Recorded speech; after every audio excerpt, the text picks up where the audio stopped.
మన టెర్రస్ గార్డెన్లో దోసకాయలు చూడండి ఎంత సైజులో అయినాయో. వాలంటీర్గా వచ్చినాయి మొక్కలే అండి ఇవి.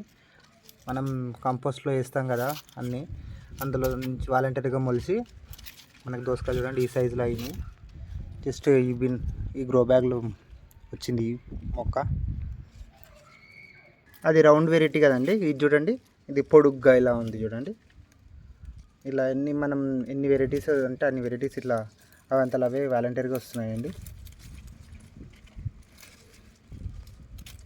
ఈ బార్బడి చెర్రీస్ తొట్టిలో కూడా ఈ విధంగా దానికి గ్రోత్ ఎక్కువ లేకుంటే ఇక చూడండి ఈ సైజులోనే ఇవి పండుగ అయిపోతున్నాయండి.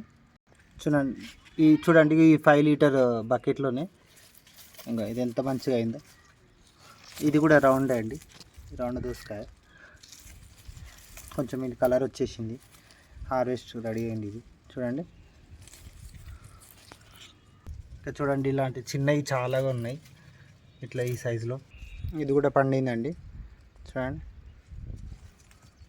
ఈ విధంగా ఈ గ్రో బ్యాగ్లో ఇక కొత్త బ్యాచ్ వచ్చింది చూడండి. ఇవి అసలు మనం ఏం గింజలు వేయమండి, ఈ సీడ్స్ వేయకుండానే ఇవి వస్తాయి ఈ విధంగా. అది వాలంటీర్కి వచ్చినప్పుడు మనం వదిలేసేయాలి. అవంతలవే నేను కలుపులాగా కొన్ని తీసేసి కొన్ని ఉంచుతాను. ఆ విధంగా గ్రో అవుతున్నాయండి చూడండి.